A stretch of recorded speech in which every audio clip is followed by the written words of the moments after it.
All right, we're live. Welcome everybody to Hump Day Hangouts episode 233. This is the episode where you get to watch Hernan's finger all over the camera. Actually, unless I talk, you won't be able to watch it because it's the cameraman is on, right, Bradley? Yeah. So Yeah, a quick but aside: if I Have you switch guys the ever seen screen the to movie? you, Have you ever seen the movie Fire in the Sky? I I don't have. think so. Yeah, there's this horrible alien abduction, and it has to do with stuff going in people's eyeballs. Anyways, that's what I think of, and it just makes me want to stop looking at the screen. So we're gonna stop doing that, and we're gonna move on and say hello to everybody real quick. We got a few short announcements, and then we're gonna hop into some good stuff. So let's start with Hernan Finger Pointer Vasquez, as he's known around here. Who is there? Hey, everybody. What's up? I'm really excited to be here. Really excited for what's coming up today. So pay close attention because it's going to be epic and really excited for this episode. So good to be here. All right, Marco, how you doing, man? I'm doing the do, man. I'm doing the do I do. You know how I do. Very well, very well. Bradley, how about yourself? That's tough to follow. Is that onomatopoeia or what is? There's a lot of do's in there, so I don't know how to follow that much. But I'm good. I'm happy to be here. I'm gonna do once we get through announcements, I'm gonna do a brief kind of update to video lead gen system, which is in launch right now. Really, I just want to talk about some advanced follow-up methods that is not in the training, but I'm going to just cut this section out and put it into the training because there's some really cool stuff that can be done to help get much better results with automating follow-up, specifically in a way that I'm going to talk about that's kind of unique. And again, the whole point of video lead gen system was really to set yourself apart from all the other spammers out there that are contacting local businesses, trying to, sell them advertising and marketing services or leads or whatever the case may be. And so once we get through announcements, I got a couple things I want to go through, and you guys will see hopefully some of the power of how this unique method can really help you stand out above and beyond, separate you from the crowd of other marketers out there. Does that make sense? Sounds good. Awesome. Pumped to hear this. So we're going to keep it pretty short because we want to get into this stuff today, and I know everyone wants to hear about this. So real quick, if you're watching us for the first time, first of all, thanks for watching. You're in the right place. Whether you're watching live or you're checking out the replay on YouTube or something, you can always go to semanticmastery.com/HD questions. Ask your questions. If you can't make it live, that's fine, but we highly encourage you to check it out. You get a lot more out of it if you're able to interact, be here with us live. If you know anyone that, if you're watching this or you're watching Chopped Up Questions later, we try to get our content out to you, in easily digestible pieces. We know not everyone has an hour to sit down and watch a video. But if you come across something to be helpful for someone, please help us out and help them out. Share it, send it over to them, and help them out. And also, if you're looking for the place to start, one of the questions we do get a lot is, hey, I'm new to Semantic Mastery. What should I do first?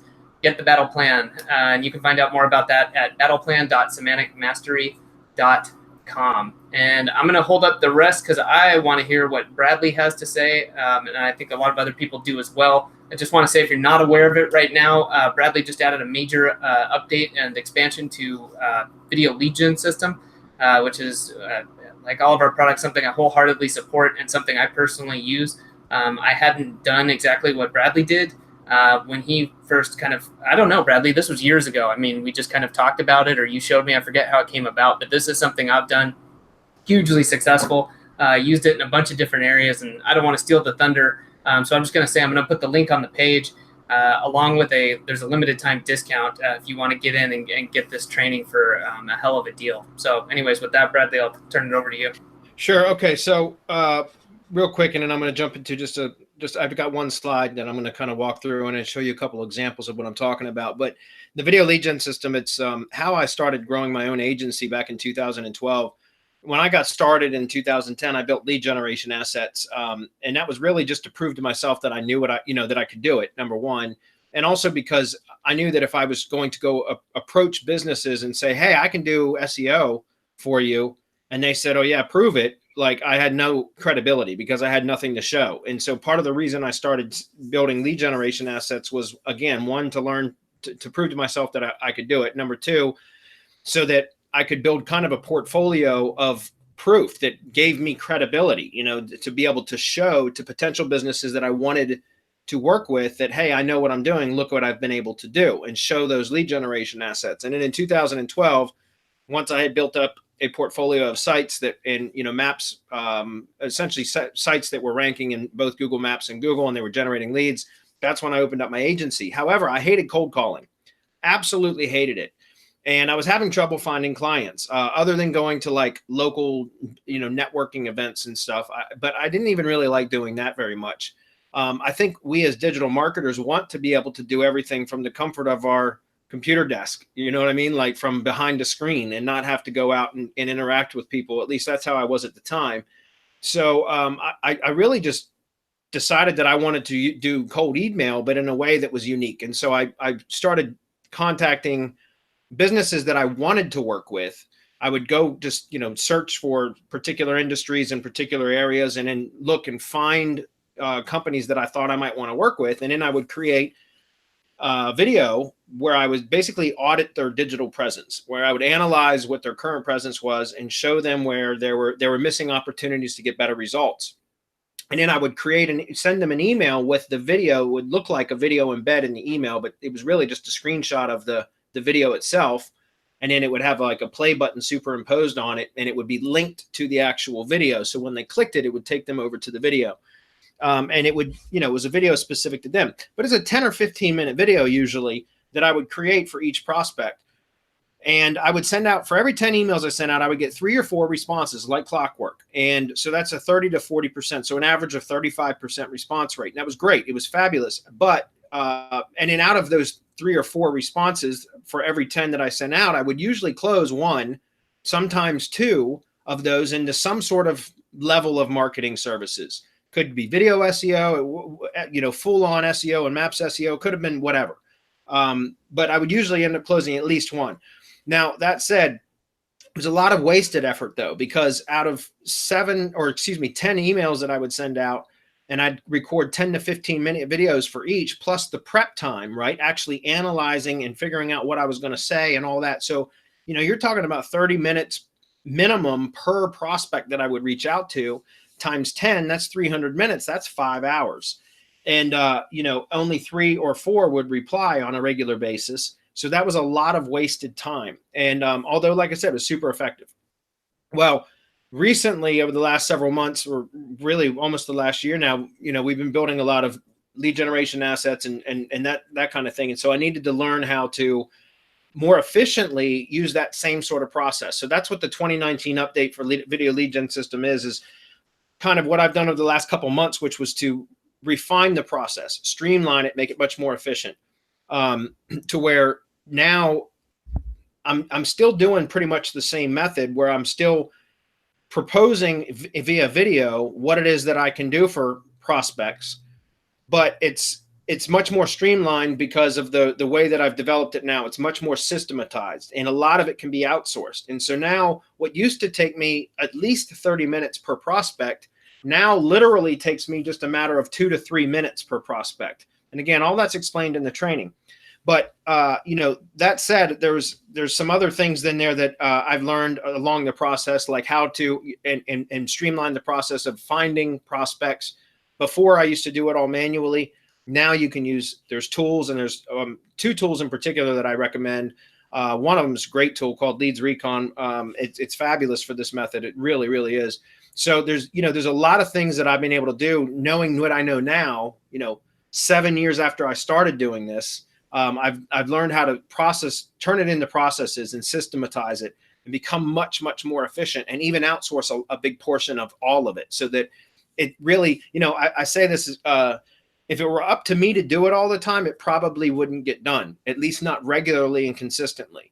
But because I've learned how to systematize and then outsource part of it, I know it gets done because I'm paying somebody to do it. And so therefore I know for sure that my prospecting is going to continue on a regular basis, and my pipeline's always going to be full of conversations to be had with prospects, because this process has been implemented, if that makes sense. So anyways, let me grab the screen real quick, and I want to show you guys what I've got. And we're just going to give you a couple quick examples. I want to add this to the end section where I talk about advanced methods or strategy for vertical prospecting. And specifically what that means for, anybody that gets the training, you'll know what I'm talking about. If you don't, I highly recommend that you get the training.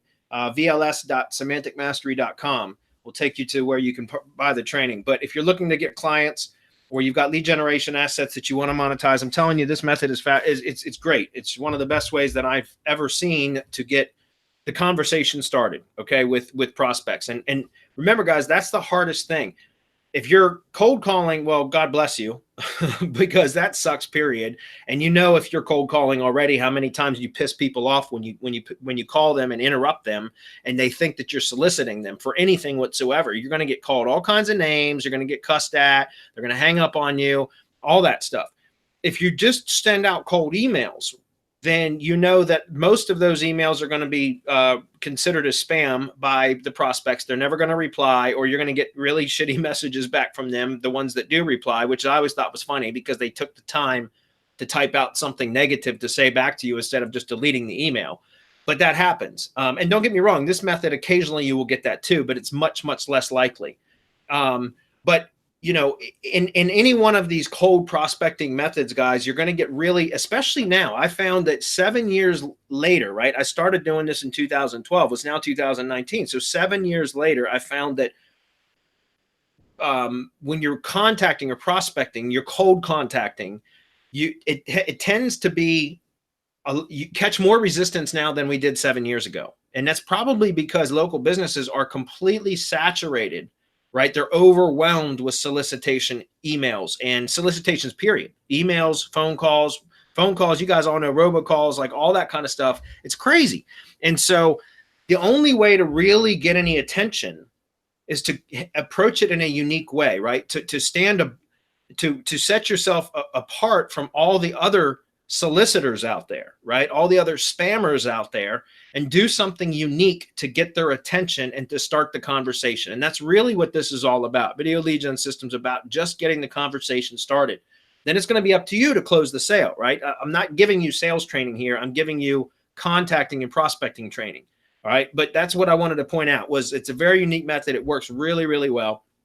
And there's a lot of things that you can do to, you know, if you're a digital marketer and you understand digital marketing, you can apply a lot of the things that you know already to make it work so much better. So specifically, there's a module within the new training for advanced methods for vertical prospecting. When I say vertical prospecting, that means when you're prospecting to one type of business vertical or one industry, which is what I totally recommend. And anybody that's been following us for long knows that I always am telling you guys you should really become a big fish in a little pond, which means stick to one industry, because then you can fully develop your marketing, your sales messaging, the way that you communicate, your creatives, your, you know, everything around one industry. It reduces the workload significantly, exponentially, than it does if you're trying to be you know, everything to everybody. Then you're a small fish in a big pond, right? Does that make sense? So with vertical prospecting, same thing. When using this method, it's better to do it, in my opinion. You can use this to approach anybody, okay, to sell or to prospect for any marketing service. But I recommend doing it where you're approaching a particular business vertical, okay? And because of that, then you can do things like get people onto an autoresponder, right? That then you can follow up with them. So prospects that may not end up becoming your client now could very well become your client 6 weeks, 6 months, you know, a year down the road, because that you've got them on an autoresponder and also a remarketing list, for example, and you can constantly remind them, gently nudge them that you're still there, right? And that your marketing services are there, so that and remember, time and circumstance will changes everybody's mind, right?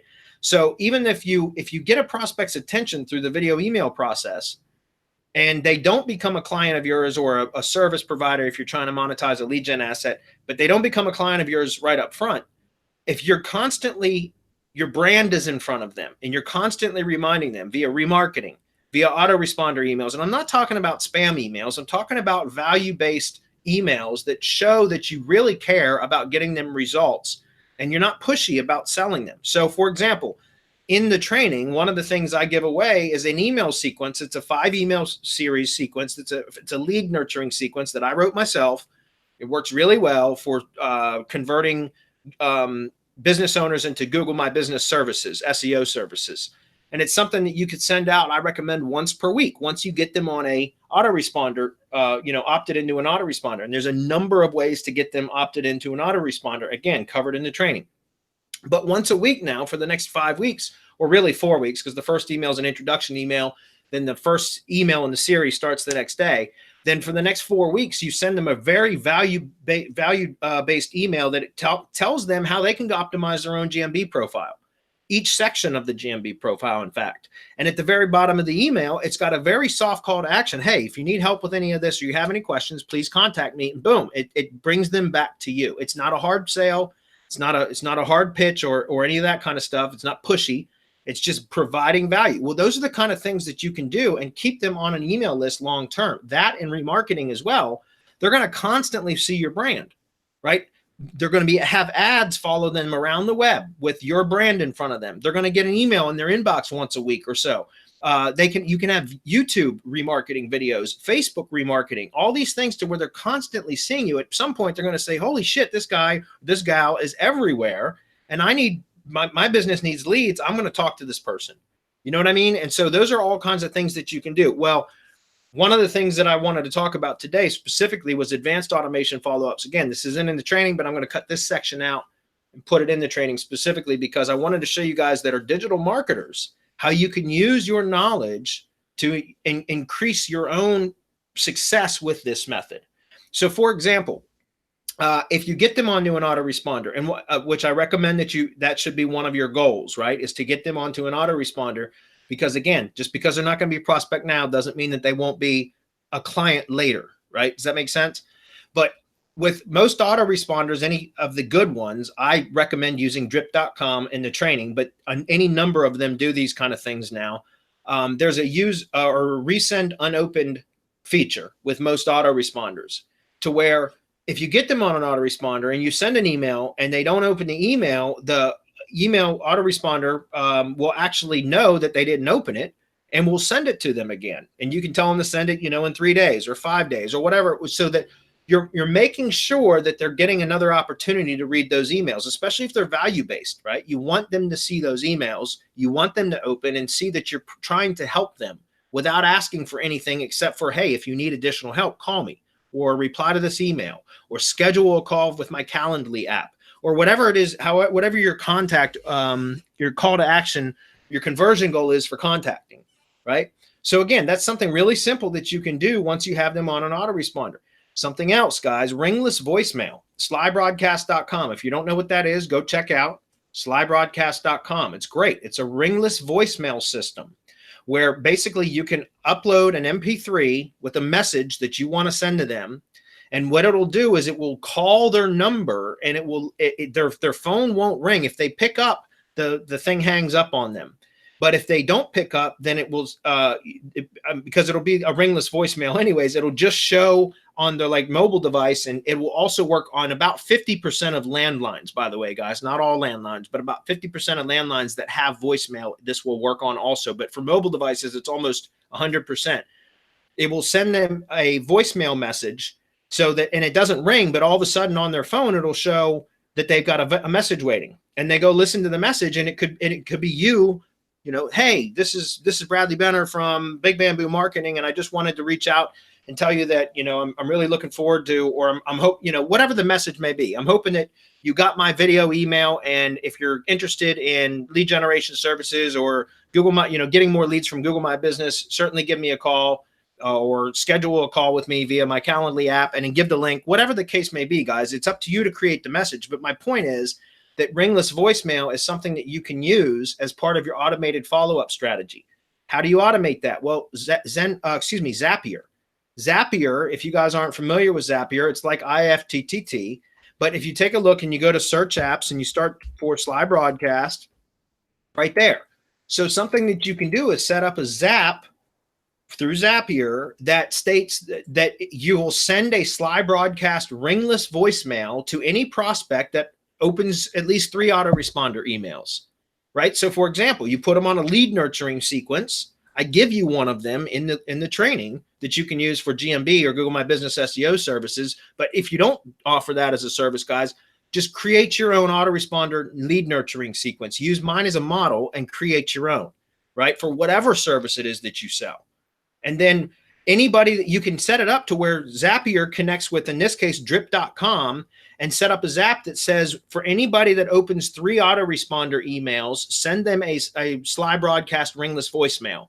And the ringless voicemail could be specific about, hey, I know you've been, or I hope that you've been, you don't want to say I know that, but say, hey, I hope that you've been reading my series on how to optimize your Google My Business profile. If you really take action on what I've been telling you in that email sequence, you will get more leads from Google My Business. And if at any time you have any questions whatsoever, I just wanted to remind you that I'm here. Here's my phone number. Give me a call. You guys get what I'm saying? You can have different voicemail messages be delivered to them in an automated fashion specific to the sequences that you're sending them. So it's a great way to get their attention and to remind them that you're there. And guys, it's automated. You just got to set it up one time, and then the system will run automatically, right? The next thing, direct mail, zendirect.com. Zendirect.com is here. Zendirect also connects with Zapier.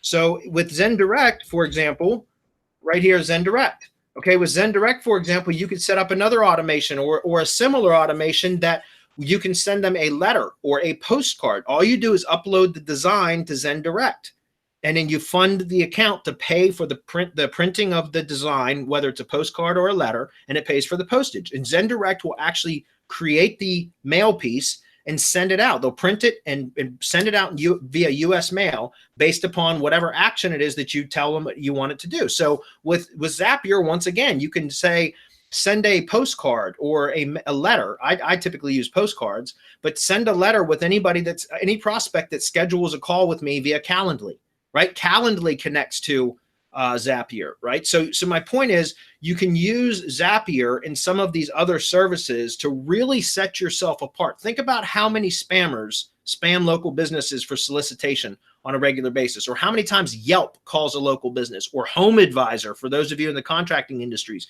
How many times they get hammered with shitty sales calls. And that's how people contact businesses. But if you set yourself apart with a unique video email, then you get them on an autoresponder. There's ways to do that through the video email sequence. And I talk about that in the training. And then start sending them value-based emails with a soft nudge at the end just to contact you. And then you set up some of these automated follow-ups like sending a postcard. Who else sends direct mail? Nobody anymore, right? Send direct mail, send a ringless voicemail during the middle of an email sequence that you know they're opening, because that's the reason why they got the voicemail broadcast, right? And saying, just giving them some additional information about that particular sequence, right? And how, hey, don't forget, if you have any questions, I'm still here. Here's my number. Call me. Those are the kind of things that are really going to set you apart, because nobody else does that stuff, guys. And so for those of you that are looking to get clients, looking to monetize assets, you got to think creatively. So instead of doing what the herd does, right? The traditional wisdom, which everybody's sick and tired of, just do these kinds of things and it will give you better results. So with that, I'm done. Okay. Do we have anything else before? Sorry, yeah, that took me way too long. My screen froze for a second there. I was trying to come in strategically, but no, good stuff. Can't talk it up enough. I love this way of doing it. Like you said, a lot of it's, you're providing value, but you're automating the hell out of it. It, works for you and it works for them. So anyways, anyone who's doing stuff outside of this, if it's not strictly client SEO, whatever it is you're doing, this works across industries. Like don't think, this is just the one place I can use this. You can do this for damn near anything. So, yep. All right, ready to get into it? I am. So we're done with everything else, announcements and all? I think we're good. You guys got anything? That's a no. Okay. I'm going to grab the screen again then.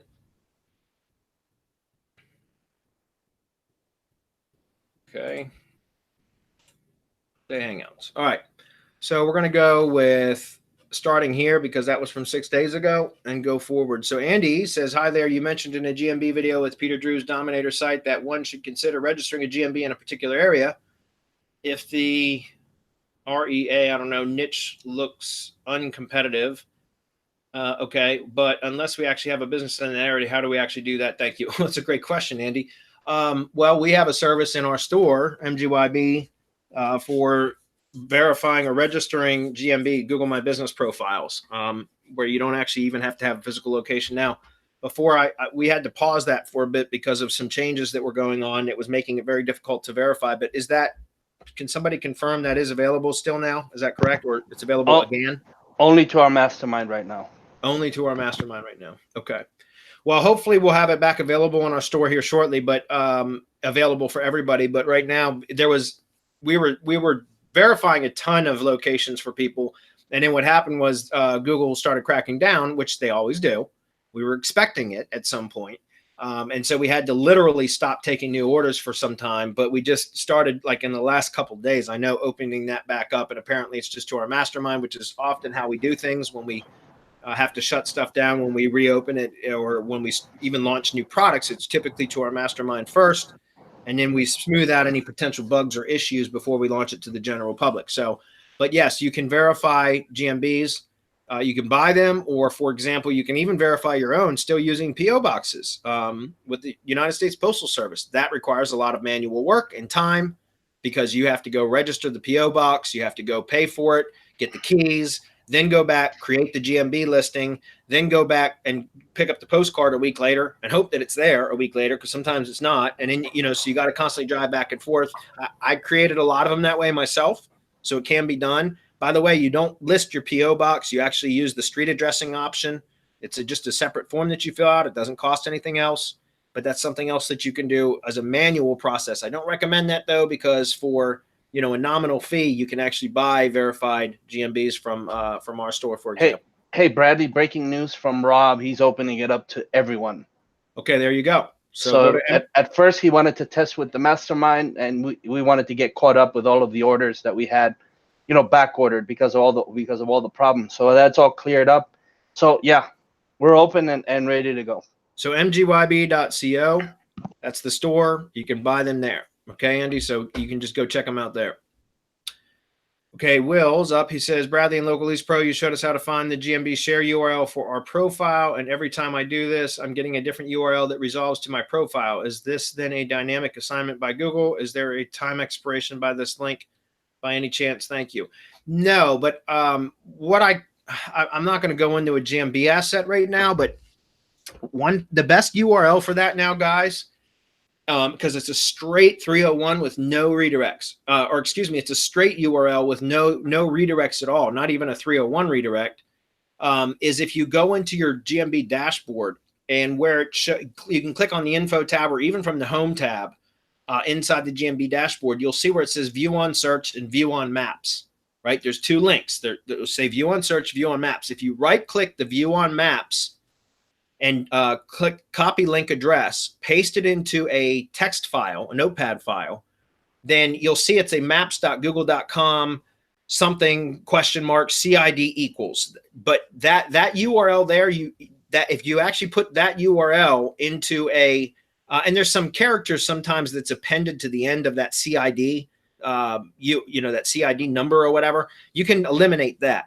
But if that CID URL, essentially, if you put that into a redirect checker, you'll see it redirects to www.google.com/maps/ whatever equals CID, whatever.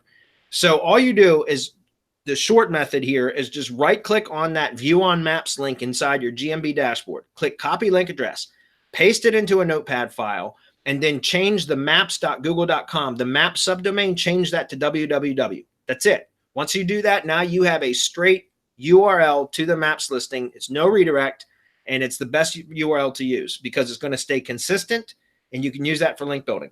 Okay? So there you go. That's the best URL for that. Merv says, hi, in GMB for service area businesses, Google only requires a service area zip code or city. They no longer require an address. Well, they do when you register the listing. You have to have an address. However, if distance is one of the most important ranking factors, I'm assuming that providing an address would be important. Otherwise, how would Google know where you are located? Is that correct? No, again, because by Google's own terms of service, if you are a service area business and you put you list your physical address, you can get your profile terminated or suspended. Okay, we've seen it time and again from people that didn't know that, or they would assume what you're assuming, Merv. And they would go in and show their address, right? So they put a physical address. Remember, when you registered the GMB, you had to have a physical address, period. You can't get it without listing a physical address when you register the GMB. And so Google knows where that business is located. If it's a service area business, the first thing you're supposed to do before adding your service areas is click into the physical location setting and click that blue link that says clear address. You clear the address, then save. Then you go to the service area section and add your service areas. So Google knows for sure where your business is located when you verified that profile. Okay. So make sure that you do that, because there are only a few exceptions out there that the algorithm will automatically still often suspend the profile if you try to add a physical location to a service area business.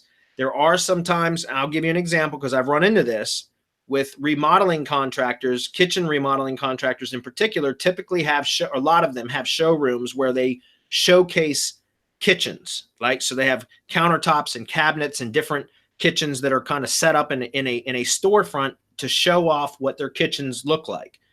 But they're service area businesses. Obviously, they go install kitchens at the customer's location, not in their store. So there is that's one of the few exceptions where you can have a service area business, but also have a physical address, because people do want to come to the showroom. But I've had it happen where some of the assets that I've worked on have been suspended, and I've actually had to call Google My Business Help or support in order to get it reinstated by proving that there was a showroom, but it was also a service area business. That makes sense. So there's few exceptions where it will be both, but it's very rare. And even with those exceptions, you still oftentimes will get the listing suspended, and you have to contact GMB support and have it reinstated by proving that it is both a show or a storefront and a service area business. Okay. So if it's a spammed address, you don't want to do that, obviously. Ken says, what's the best way to get at least one review to a GMB so it doesn't stand out so much? How can I get the initial review? Well, you could spam it, Ken. I don't recommend doing that. There's legal reasons sometimes, depending on what state you're in. So you got to be real careful about that kind of stuff, but you could certainly spam a review. Just so you know, I mean, I'm not encouraging that. I'm just telling you that's one way you could do it. The other way you could do it would be if you've never sold a lead from that particular location, or you don't have a client or whatever, then you can't really solicit an actual customer review. But if you have actually generated leads that you've been able to monetize, then you could always ask one of the leads that come through to leave a review. That's always, a possibility. Again, I know that's difficult, but if you want to do it the legit way, that's the way you do it. Otherwise, you could spam it. Again, I'm not encouraging that, because you got to be careful about which states you do that in and that kind of stuff. But that's certainly a possibility. Jason says 2 questions. In the MGYB store for embeds, there is P1 to P6. Other than the numbers of embeds, is there a difference between each P order? I don't know. I can't answer that. No, there's no difference. It's just the number of embeds. Okay. Thanks. Number 2, what is the typical turnaround time with MGYB orders, in particular deep keyword research? He keeps asking, I think this is the same person. He's asked the same question like 3-4 different places. Please don't do that. It doesn't help. But it's 3 days, typical turnaround. But, of course, if there are orders previously in the queue, that's going to delay. Your orders will still take 3 days to create, but it's 3 days from the moment they start working on it. So it could be a week, it could be 10 days before they start working on it. It all depends on how many orders are already in the queue, which each of those will take 3 days to complete. Okay, thanks. Scott's up. What's up, Scott? He says, Brad, have you hired an Excel database developer? If not, contact my client. Thanks, Scott. I did. I actually, I didn't really need a database developer. I just needed, it's really for just some Excel, like list cleaning and formatting and stuff like that for contact lists, like big contact lists. And so anyways, I did get that squared away. I found somebody on Upwork from Philippines. Her name's Annalyn. She's great. I've already hired her for at least 6 different jobs in the last 2 weeks, and she's doing a great job for me. So I'm happy. But thank you, Scott. I appreciate that. Ron says, I just received my first RYS from you. Do you have video training for best practices? You should get the Black Book, Ron. That should get sent with every order. Is that correct? No, they get the Done For You Users Guide. The Black Book is only available in RYS Academy Reloaded.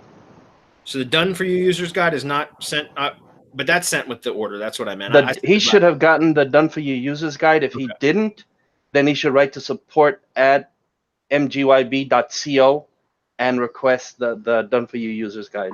Okay, there you go. Sorry, I conflated the two terms. But yes, get the user's guide. And then obviously, if there's any specific questions about that, we can answer them here in Hump Day Hangouts or in one of the groups about, things that you can do. Link building is one of the best things you can do to get more power out of them. So, we've got a link building service that is designed specifically for that kind of stuff in our store, mgyb.co. Again, it's by our own link builder who's been working for me for like 5 or 6 years now. He's freaking fabulous. He knows exactly. He's a pro. And so he's the one that handles all the link building specifically for these kind of methods. And it works incredibly well. So he says, I'm really afraid of doing something wrong and jeopardizing my investment. Bradley does such a great job training. I was hoping there would be some video available. Yeah, again, the user's guide has all the training that you should need.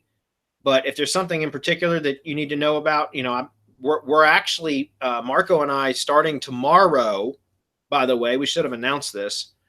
Marco and I, starting tomorrow, are doing MGYB training, where we're going to hold a webinar monthly where we're going to talk about the best practices for different products. Tomorrow it's going to be about syndication networks, why they're so important in 2019, because I have a lot of people say, well, does syndicating content really still help in 2019? Well, they still serve yes, it does help. Maybe not as effective as it was 4 years ago, but it still is effective. But the syndication networks are very effective for another reason, and that's entity validation. And they're more effective for that reason now than they were in the past.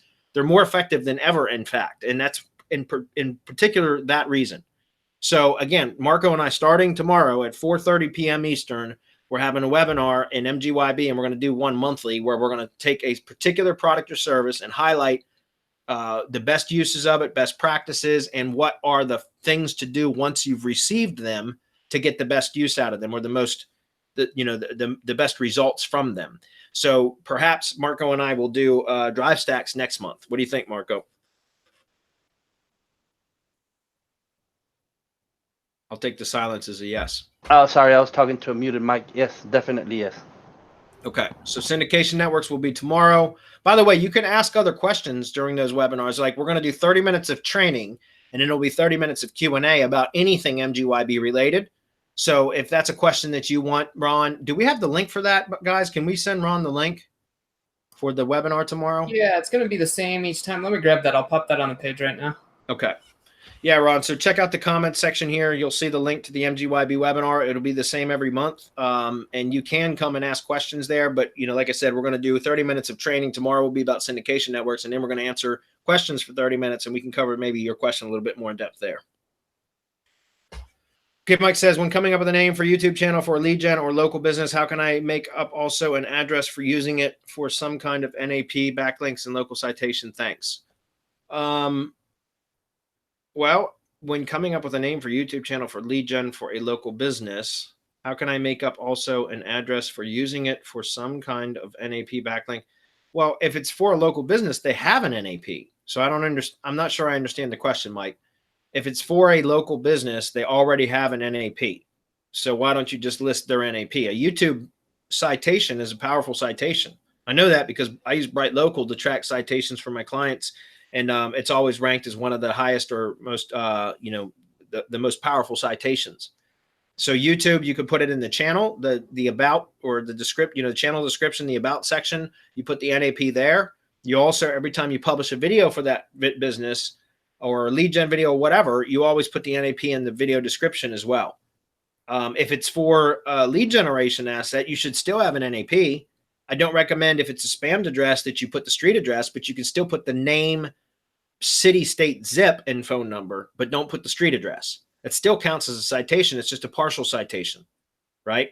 And a link back, obviously, to the digital asset, whether it's a GMB website, the GMB map URL, or if you have a self-hosted website, link back to that as well. Link to all of them. Does that make sense? So again, if you have a Google My Business profile, it had to have had an address, period. At some point, it had to have had an address, or else you can't have a Google My Business profile.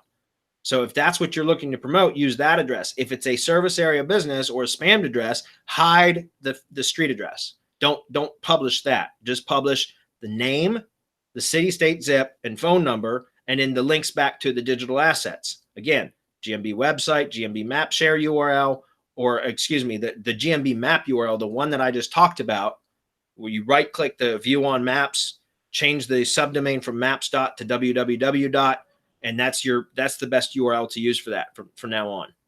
Okay. And then obviously if you have a self-hosted website, link to that too. All right. Greg says, I want to begin uploading some videos to my channel. Do you still recommend uploading as a live event and schedule it out a week? What is the software you recommend for uploading? I can't remember the name, something like OGM or GMB. No, there was, excuse me, OBS, which is, I think, I don't know, OBS. If you just go to Google and search for OBS, broadcasting software or something like that, whatever, or live stream, OBS live stream, that's the software that you can use. It's free. There's other ones like Wirecaster too, but they're a pain in the ass to use. OBS works really well. We've got a video on our YouTube channel. Just go to youtube.com/semantic mastery, use the search channel feature, and then search for OBS. And you'll find a couple of videos where I talk about how to use that to live stream even pre-recorded videos. It's not hard to do, and it works really well. And yes, live streaming still gets more reach, guys. Like even live streaming with pre-recorded video gets more reach than just uploading. So I still do some video SEO stuff for a video production company, not nearly as much as I used to. They've really slowed down onboarding new clients, but occasionally I still get a new job for that. And when I do, I still do the same thing. They just send me the video file, and then I live stream it into my channel that I use to syndicate out to a bunch of networks, syndication networks, right? And so it works really, really well. It absolutely helps. It's better than just a straight upload. And for anyone that's going to go to our YouTube channel and search, right, use the channel search function. It's really good. It'll find everything that's related to your search. But don't forget to subscribe while you're there. That's right. That's right. Subscribe so you get notified when we have new videos and live streams and all that kind of stuff. So, all right. So the next question is, can you order multiple RYS stacks to target multiple location pages? You can. No, we won't do it. I mean, yeah, multiple stacks in the same stack, we won't do that. But if you're going to order multiple drive stacks targeting each location, yes, we will do that. We are talking, here's the thing, we are talking about being able to expand drive stacks, offering that as a service, but it takes just about as long to create a drive stack inside the root folder and then a companion G-site inner page as it does to create the original stack. And so we'd be close to the same price unless we can figure out how to do it quicker. Rob and I were just talking about it this morning, by the way. We're going to figure that out. But the answer is yes. If you're going to order individual stacks, if you want it within the same stack, we'd have to charge you the same price regardless. And we're not offering that at this point. Yeah. Okay, there you go. Service business. Can they rank in multiple locations with one address, not in target location? Do you offer any products to help with that in MGYB? Yes, you can. That's really what Local GMB Pro was about being able to rank and get leads from Google My Business, even as kind of a workaround for the proximity issue. I know what you're talking about, Tash, I guess. Part of what Local Lease Pro was about was registering new GMBs in the actual locations that you want to get ranked in, because that was really the point, because of the proximity issue. Ever since the mobile index first switch, which occurred in July of 2018, proximity is a huge factor now for GMBs. Yes, you can still get GMBs to produce leads and to rank in cases in adjacent areas. But once you go far outside of or beyond immediate adjacent areas, it's very difficult to have a GMB rank. It still can be done, but you have to build massive authority, and you also have to do a lot of what Marco calls expanding the centroid. And that's what we teach in Local GMB Pro. Do we have something in MGYB that can do that for you other than drive stacks and posting, which I don't think we're offering GMB posting yet publicly. Where we do the actual posts and everything for you. I don't think that we have anything available in the store that can do that for you yet. That is coming. We are working on some of these GMB services, the off-page services especially, well, including posting, which is really on page, but we can do that through API, so we don't have to actually have access to your account.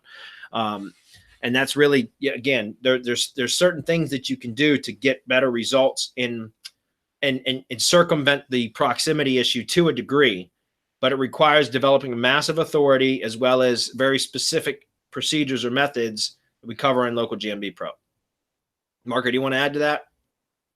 No, I like it, man.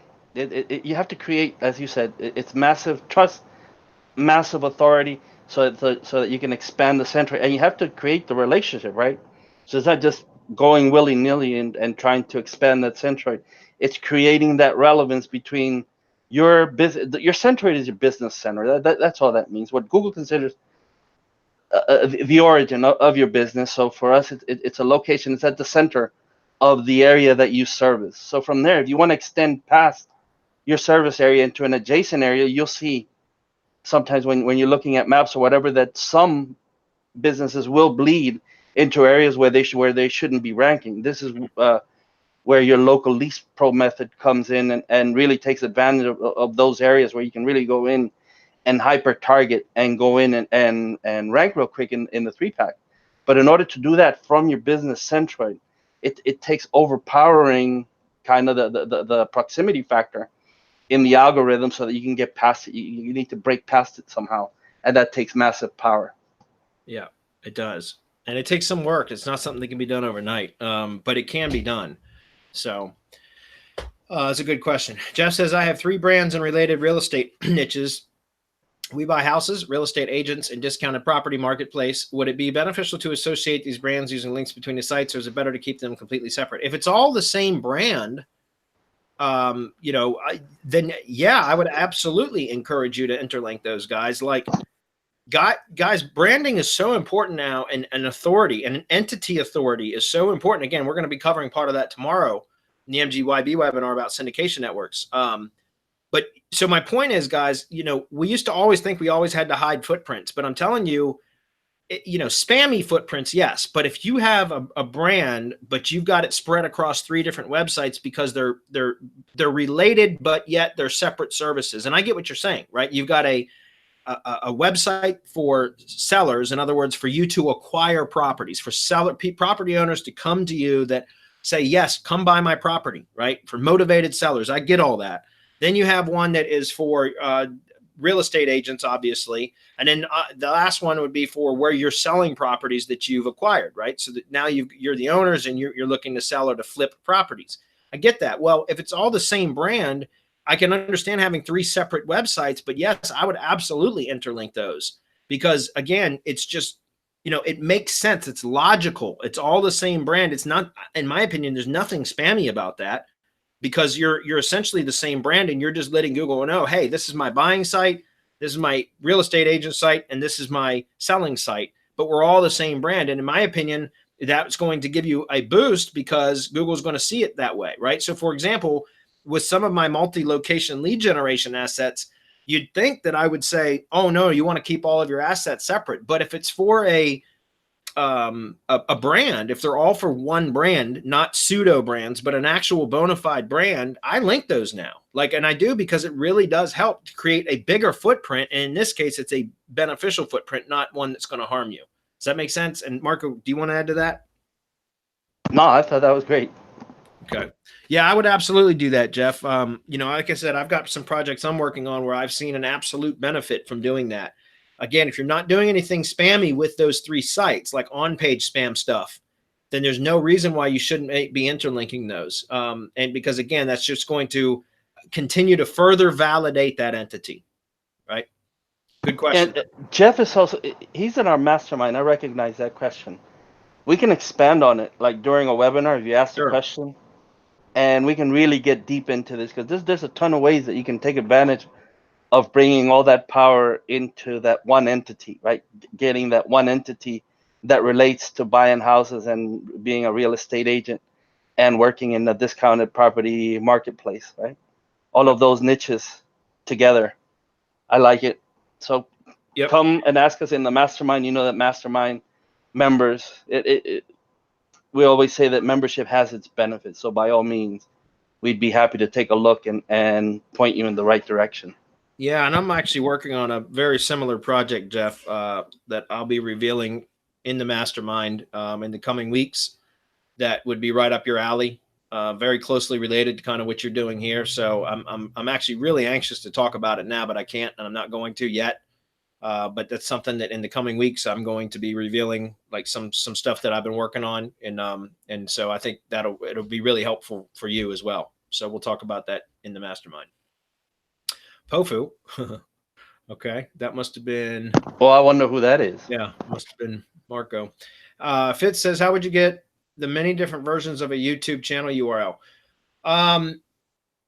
Well, I know there's one. We had a mastermind member, Uwe. Remember? I think he's not with us anymore. But yes, he is. He shared it in our mastermind, and that's the only way that I'm going to share it is if you're in our mastermind. Yeah. No, I wasn't going to share it, but he created a Google sheet or an Excel sheet. I think it was a Google sheet that you would just post the URL in, and it would and it would convert it to all the versions of that URL for YouTube, which was like dozens and dozens of them. It was ridiculous.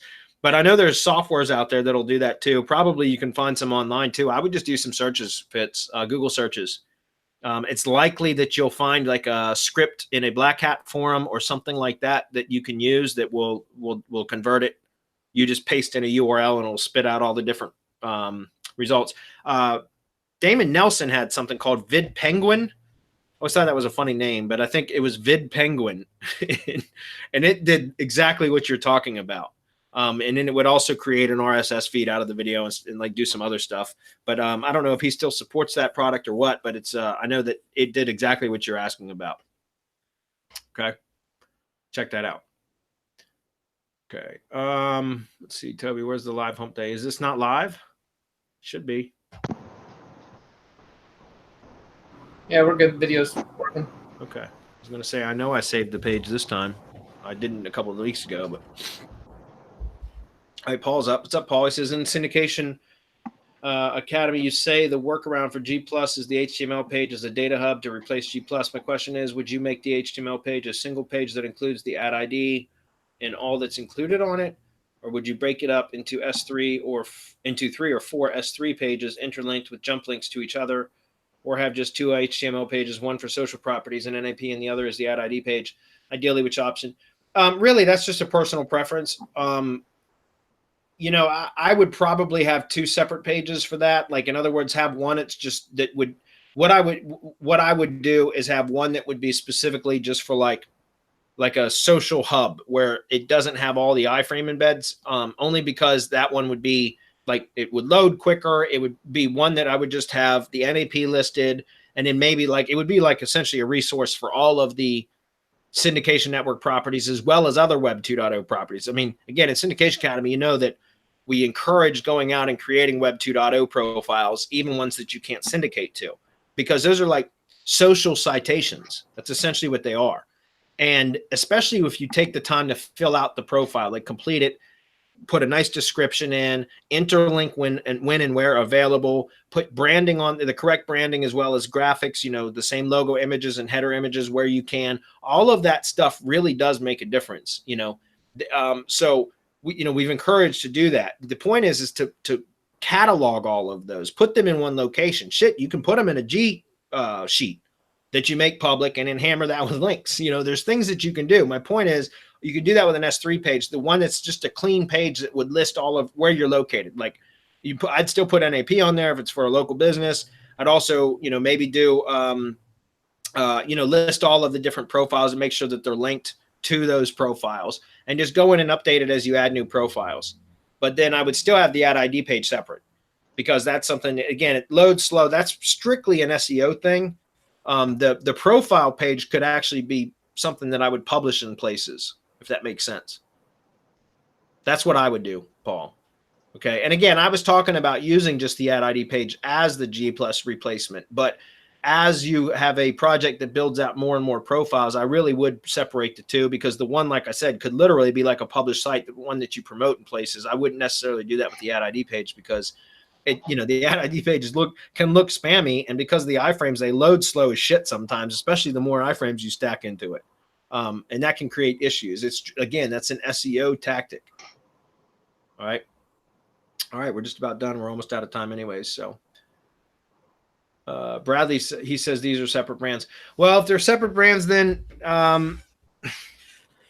okay, Jeff, that's a good question. If there were separate brands, I probably wouldn't interlink them unless you were going to interlink them with hidden footprints like you would if they were PBNs. In other words, if they're different brands and you don't have any connection between them in any way, shape, or form via ownership or that kind of stuff, then you could use them. You could interlink them in a way like you would with PBNs in a way to like kind of benefit from different IP, having different domains linking from different IPs and that kind of stuff. But if they're all registered under the same domain registrar, for example, if they're all hosted in the same place, for example, then no, I wouldn't interlink them at all.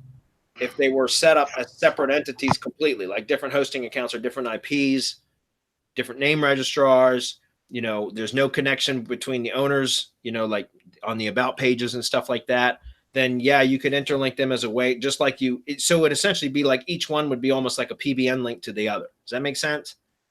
But if they're the same brand, then interlinking them is valuable. If they're not the same brand, interlinking them, you can, but I would be careful and treat it as like PBN links in that you would want to make sure that your footprint was hidden. So essentially it would be acting as just as a good valid backlink from another site. Does that make sense? But I don't see any, if they are linked together or hosted on the same hosting account, things like that, then I wouldn't necessarily link them together at that point, because that could look like a footprint. Man, that's a great entity question for tomorrow. Yeah. Okay, well, looks like we're done. So hope everybody enjoyed it. We will see some of you, or hopefully all of you, at the MGYB webinar, update webinar tomorrow. It's also going to double as the Syndication Academy update webinar, but 30 minutes of training about syndication networks and then 30 minutes of questions and answers. What time is that at, Bradley? 4:30 p.m. Eastern. Awesome. All right, everybody, links on the page. And I'm going to put the links again to Video Lead Gen System. If you're looking to fill your pipeline without cold calling, that's the way you want to do it. And especially right now where you can get a sweet, nice discount since Bradley just did this big update to it. Awesome. All right, everybody. So we have a couple of minutes before we go. Adam, and I'm familiar with it too, but what's your average opening rate without the Video Lead Gen system? Man, this is kind of embarrassing on two counts. Like one, it's been a while since I haven't done that, so I don't recall exactly, but it was a hell of a lot lower. I mean, the number I quote was because I was like, you know what? I never kept great stats on this. I'm going to go look it up. And I was actually shocked. The industry average, across industries is under 1%. It's under 1%. I can say that when I was doing it, I was at around 1.75 or some shit like that. I hate cold calling, man. I hate it for that reason, because it's like you have to be, rejection proof almost, because you're going to be rejected almost 99% of the time. And so that kind of, it sucks if you're trying to do that and you're trying to generate clients and you're trying to keep clients in the pipeline, but you have to reach out to 100 to get, 1.5, 1.75, or whatever your average is for whatever industry, which is ridiculous. So think about doing it that way versus, I don't know if you're going to get that, to 30 or 40. Bradley has it honed in. That's what he's teaching. And if you work it enough, I know that you can get that or better. But man, if you can get 20, you're what, 200 times above industry average. Come on, man. That's a no-brainer. I love it. I love getting in front of people. They get to know you. They get to know what you do. You create that familiarity, that likability. So when you finally reach out, it's like they're talking to an old buddy, because you've been fucking with them through the emails, 5-6 emails, 5-6 weeks. And it's like, okay, I know this guy. That's Bradley from the emails. So it creates that. I really like this method, man. I really dig how he does it. That was the point. It was about warming the prospect up to where when in getting conversation started, again, that was always the hardest part. Was for me was to get the conversation started. Once I got the conversation started, I'm able to close a lot of the people that I talk to, because I'm able to show them how I can provide value for their business. And so, again, the hardest part is when you're trying to start that conversation. If they think you're soliciting them, they're immediately going to put up defenses. And that's why cold emails, like straight cold emails, typically don't work. And cold calling, it's very, very difficult to get any traction. But this way, you warm them up, right? You can send them a video explaining what you've got or how you can help them, really, that they can watch at their own convenience. So you're not interrupting them in the middle of the day, right, with a cold call or an interruption marketing type stuff. They can watch it at their own convenience when it's convenient for them. They can watch it again and again. And what's funny is if you use one of the email tracking apps, which is critical, it's recommended for the process, you'll see that a lot of the times they'll open that email and they'll watch the video 3 or 4 or 5 times. They'll forward the email to other people on their team or other owners or other executives, whatever the case may be. And so you'll be able to look at the tracking activity and determine which of the prospects are the hottest prospects. And remember, not all these people are going to reply back to you once they've seen your video, because they still think they're going to be sold to. And that's true. It's very true. I want to be real clear. This doesn't mean that they're always going to call you back or schedule a call via your Calendly app or opt in or whatever your call to action is, your conversion goal is. It doesn't mean they're going to take action. But what it does is you can use the email tracking app to determine which ones are the most engaged with your message. And then you follow up with them more. Again, and Adam's got a little order bump that talks about follow-up as part of the funnel for this product. That is absolutely true. Don't one and done it, guys. If you send a message and you see that they've engaged with your landing page or your video, depending on how you have it set up, I recommend the landing page, and they don't reply, don't give up on them. Send them another email. And that's the thing. When you see that you can set up email activity tracking and notifications so that you can get notified when they click the link. So you know when they've seen your video, they've gone to your landing page. That is the very best time to follow up. Follow up with a phone call if you're not afraid to, or follow up with a follow-up email and say right then and there, like, hey, I don't know if you had a chance to see my video yet that I sent you, but I just wanted to follow. And they did, because you just got notified that they clicked the link. So then you send them an email saying, like, I don't know if you had a chance to watch the video that I sent you, but I just wanted to follow up to provide you with some more information. And that's where you continue the conversation. Again, that's the hardest part, is getting the conversation started. This method will help you to do that. So, yep. Anyone familiar with sales knows that the number one thing that you have to do is create or generate likability. If you can't get people to like you in some kind of way, they will not buy from you. This does it. This generates that right, again, familiarity, which generates likability. It's like, okay, I'm talking to a homeboy. I know this guy because from all the stuff that's been going back and forth. It's a foot in the door. But I mean, we can't sell for you. You have to go and you have to close the deal. So maybe at some point we need to create also some type of sales training. Sales training. Yeah, for people who are having a time just closing the deal. Anyway, I just wanted to get that in because I really like this video sales letter method. I think it's one of the best things that I've seen out there. All right, guys. We'll see you all next week or tomorrow, MGYB webinar. MGYB, be there. See you, everyone. Bye, everybody.